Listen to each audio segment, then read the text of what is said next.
சிவகங்கை மாவட்டம் திருபுவனம் மடப்புரத்தில் கோவில் காவலாளி அஜித்குமார் உயிரிழந்த நிலையில் அந்த வழக்கானது சிபிஐ விசாரணைக்கு மாற்றப்பட்டது.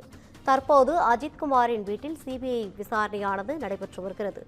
தற்போது கிடைத்துள்ள முக்கிய செய்தியாக பார்த்துக் கொண்டிருக்கிறோம். மடப்புரம் கோவில் காவலாளி அஜித்குமார் கொல்லப்பட்ட வழக்கில் தற்போது அஜித்குமார் வீட்டில் சிபிஐ அதிகாரிகள் விசாரணையில் ஈடுபட்டு வருகின்றனர். இது குறித்தான கூடுதல் விவரங்களோடு இணைகிறார் நமது செய்தியாளர் பாபு சரவணன். வணக்கம் பாபு சரவணன், கூடுதல் விவரங்களை வழங்கலாம். வணக்கம் ரவீனா.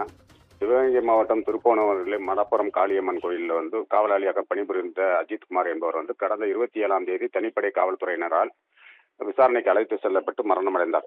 இது தொடர்பாக தமிழக அரசு சிபிஐ விசாரணைக்கு உத்தரவிட்டிருந்தது. அதனைத் தொடர்ந்து சிபிஐ அதிகாரிகள் இம்மாதம் இந்த வாரம் திங்கட்கிழமை முதல் சிவகங்கை மாவட்டம் திருப்புவனம் பகுதியில் சிபிஐ அதிகாரிகள் டிஎஸ்பி மோகித்குமார் தலைமையில் விசாரணைகளை மேற்கொண்டு வந்தனர். இந்நிலையில் இன்று காலை திருப்புவனம் காவல் நிலையத்திலும் சிபிஐ அதிகாரிகள் விசாரணை செய்தனர். இந்நிலையில் 10க்கும் மேற்பட்ட சிபிஐ அதிகாரிகள் அஜித்குமார் வீடு இருக்கும் பகுதியில் உள்ள பொதுமக்களிடம் அன்று அஜித்குமாரை விசாரணைக்கு அழைத்து சென்ற காவலர்கள் 10க்கு 20க்கும் மேற்பட்ட புகைப்படங்களை வைத்து சரியாக அந்த பகுதி மக்களிடம் அந்த காவலர்களை அடையாளம் காட்ட சொல்லி அவர்களிடம் விசாரணை செய்து அந்த விசாரணையும் தொடர்ந்து வருகிறது.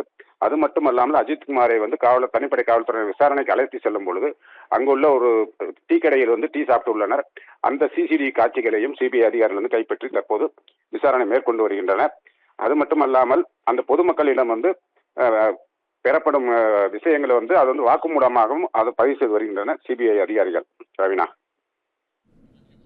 கூடுதல் விவரங்களை வழங்கியமைக்காக நன்றி பாபு சரவணன்.